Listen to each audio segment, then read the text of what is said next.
So we finally arrived at the Week of Dreams, my friend. It is Survivor Series 2024, so it's War Games, which we all get pumped up for. I've also got my predicting hood on, which is not a thing, but it's time to predict the damn show. So let us do what WWE will probably do, and we'll bookend this with the War Games matches. And we will start off with the Women's War Games, which is Rhea Ripley, Bianca Belair, Naomi, Io Sky, and Bayley, taking on the Judgment Day. That's Liv Morgan, Raquel Rodriguez, Nia Jax, Tiffany Stratton, and Candice LeRae. Now, I won't lie, I've thrown Bayley in there on an assumption. Apparently there are spoilers out there. I do not know what they are. We managed to avoid them, which is always nice.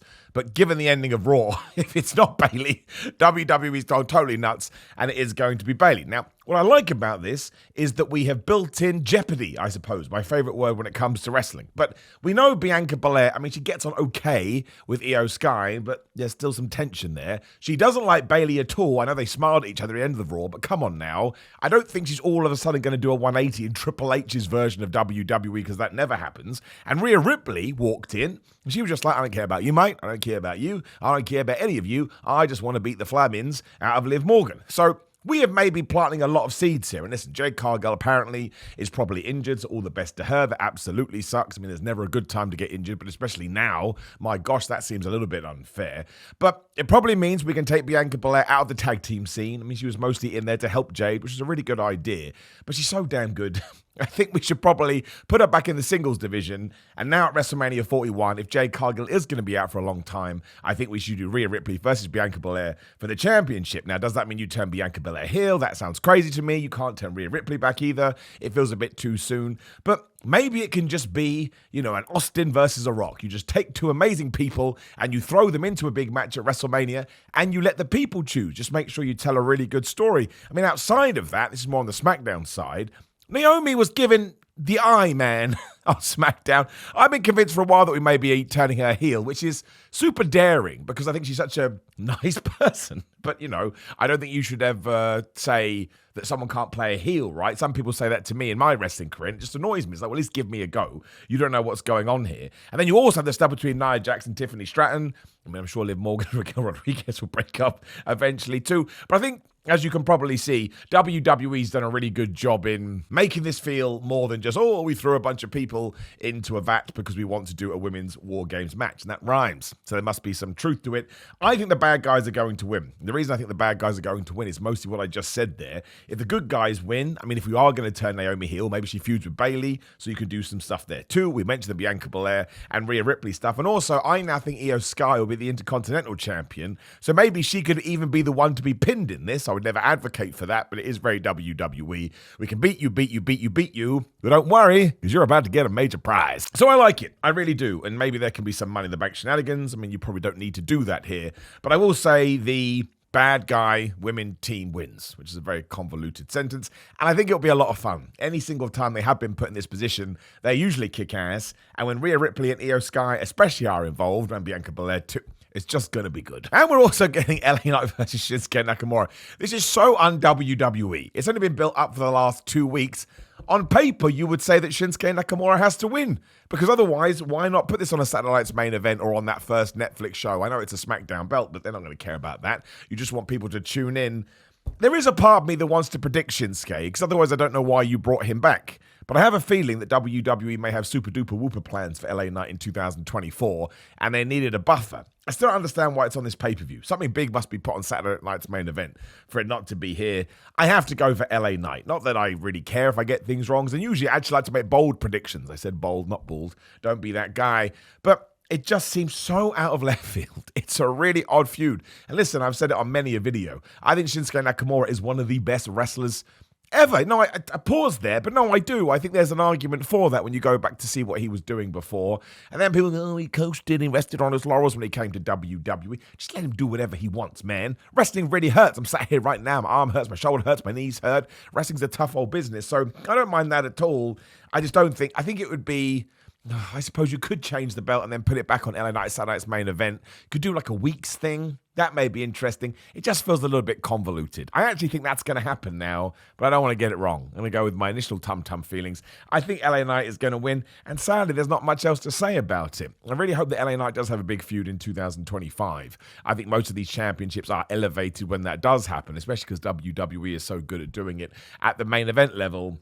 but I'm going for La Night. Now, another match I'm super excited about is this triple threat match for the WWE Intercontinental Championship. Bron Breakker versus Sheamus versus Ludwig Kaiser.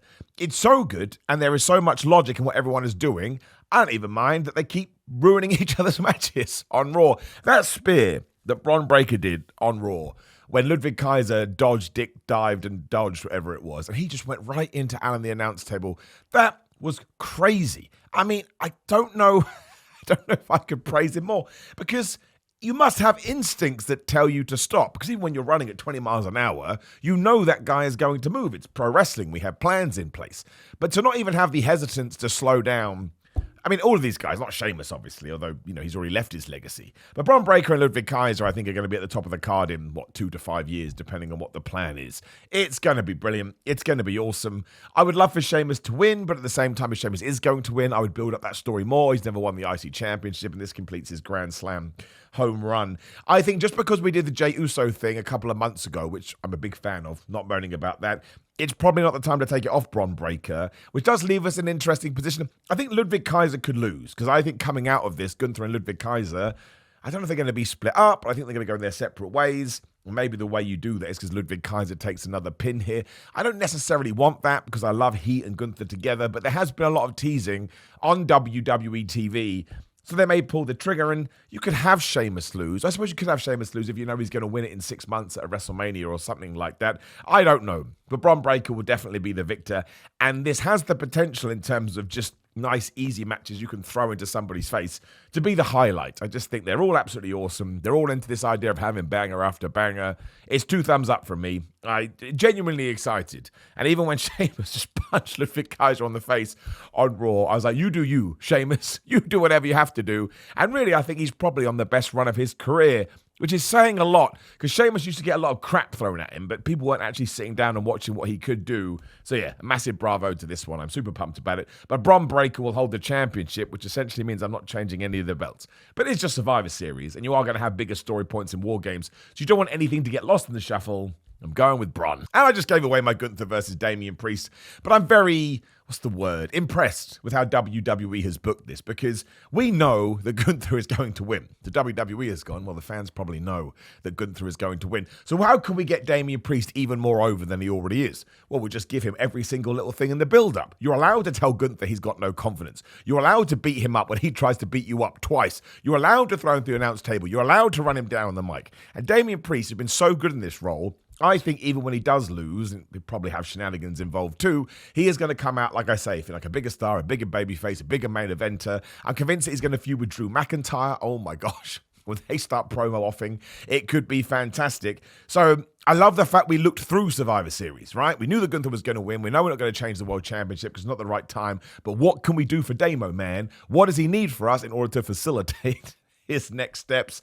And we've done that. Again, the promo we did on Raw 2 weeks ago as I'm speaking, or whatever it was, when he just did go full in on Gunther. Great stuff. I think it is Damien Priest's best ever WWE promo. I don't say that because his other stuff was bad. I say that because he's another guy. He took that bat and he hit that ball right out of the stadium. So we know they're going to have a good match. Had a great match at SummerSlam, have the same kind of chemistry here. There absolutely could be a run-in or some nonsense, or maybe this is where Ludwig Kaiser totally screws over Gunther. But that just leads to a tease of a near fall, like the one we did on Full Gear when Orange Cassidy hit John Moxley with the briefcase. And that could have been the finish, but it wasn't. So you could do the same thing with that, and it just ties into another story. But it should be really, really good. And maybe Drew comes back and screws over Gunther. There you go. I like my mad predictions that I was saving for the men's War Games. For no reason, Drew McIntyre, he'll have a reason, but he won't tell you here, comes back and he assaults Damien Priest, and that allows Gunther to win. Then Gunther can get his confidence back, and I would guess feud with CM Punk. Just throwing it out there, it has been teased over and over again. So I'm quite excited about this match. Mostly Gunther and Damien Priest, I mean, they're operating on a world title level, but they seem to keep establishing themselves every time they do have an opportunity. I think that rules. Which, of course, means we finish with the men's War Games match, which is Bloodline OG versus Bloodline 2.0 or Roman Reigns, the Usos, Sami Zayn, and flipping CM Punk with Paul Heyman taking on Solo Jacob, Tama Tonga Tangaloa, and Bronson Reed. Now, there is so much we can do here. The big prediction I have thrown out that I would double down on here and make official is I think the Bloodline 2.0 will win. Because we know that Roman Reigns has to take on Jacob for 2. We know that Roman Reigns has to take on Solo Sikoa. So he'll win those matches, one would assume. I mean, maybe not the second or the third one, but I think overall with the feud, Roman Reigns will win. I don't think WWE will go too far in the opposite direction. So the more we can give to the Bloodline 2.0 now, fantastic. So, and I think CM Punk teaming with Roman Reigns and Sami Zayn, who is clearly not 100% involved in this, I don't think you should be able to unify as a team in 2 weeks to beat someone like the Bloodline 2.0, unless it's going to be shenanigans with the Bloodline 2.0. Also fine, it's got to break up eventually. Now, my crazy side to all of this ties into some of the chatter on the internet. When Paul Heyman came back with CM Punk, he was looking at Jimmy, and wink, wink, wink, got something in my eye, and Jimmy was looking at him going, oh, Paul. And of course, Heyman was dressed like Solo Sikoa. Now, I said this the other day, people said, but Simon, the Bloodline 2.0 were the ones that beat up Jimmy Uso, and the Bloodline 2.0 are the ones that beat up Paul Heyman. Why would it be revealed that they were actually on their team? Well, I think the answer is twofold. One, even though Jimmy Uso did get whooped by his cousin, and I'm repeating myself, and Paul Heyman got whooped by them as well, if it turns out that The Rock is in charge of all of this, do you remember how The Rock first turned heel? He beat up the McMahons, and then he was like, haha, we only did that to trick you. I mean, it was super over the top and ridiculous, but it was great pro wrestling. So if you are all of a sudden going to reveal, ta-da, Dwayne Johnson is pulling the strings, you could, if you wanted to, say, that's me, The Rock, the final boss.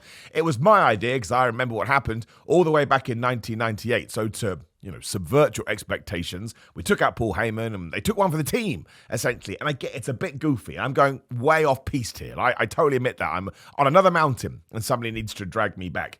But it does explain a lot of what Jimmy Uso has done. Because even when he rejoined Roman Reigns before we had the big split, it's like, why have you done that? You left with your brother and he was horrible to you. Well, maybe he was doing it for Solo Sikoa, right? And that would also tick all these other boxes too. And Paul Heyman does have justification. Roman Reigns has been horrible to Paul Heyman post-WrestleMania 40. Never got back to him. Heyman had to pull him out the draft. Didn't save him when he got thrown through Al in the announce table. I actually think it's not going to be this at all. And Paul Heyman has done that to make idiots like me think this, but that's the beauty of pro wrestling, and that's why Paul Heyman is a genius, because he thinks outside the box and he thinks of these things. But I still think ultimately the new Bloodline will win. I mean, the CM Punk thing's so interesting too. I think CM Punk will probably be taken out by Seth Rollins, not to dinner. I think Seth could be there, which is why he was absent on Raw. Again, get him out of the picture. Don't think about him. Because you did have three people here, the Usos and Sami Zayn, going, Seth Rollins, we love you. And they went and recruited, after he said no, you can say that he did say no, they went and recruited the worst person for Seth Rollins,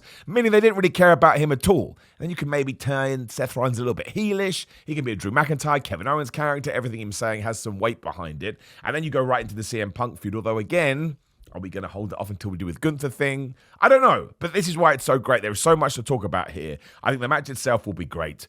For no real reason, because again, I've gone back and forth there. I'm going with Solo Sikoa and the Bloodline 2.0, mostly because if I am going to acknowledge anybody right now, and it's Roman or Solo, let's get the comments going, I'm acknowledging Solo because he just makes me laugh. The new goofy side of Solo is the greatest thing. The whole we've got tickets and the impact line, that stupid face that he does. He's wonderful. And I actually like the fact, I'm sure WWE knew that he had this side, but them holding off on it has been the greatest thing, because now he feels like he's evolving as a character and he is finding some confidence, whereas before he quite clearly had imposter syndrome. So 2 thumbs up for me. I'm going with the Bloodline 2.0. I'm going with Gunther. I'm going with the heels in the women's match. I had picked both heels for the War Games. Too late. I've done it now. I am going for Bron Breakker and I am going for LA Knight.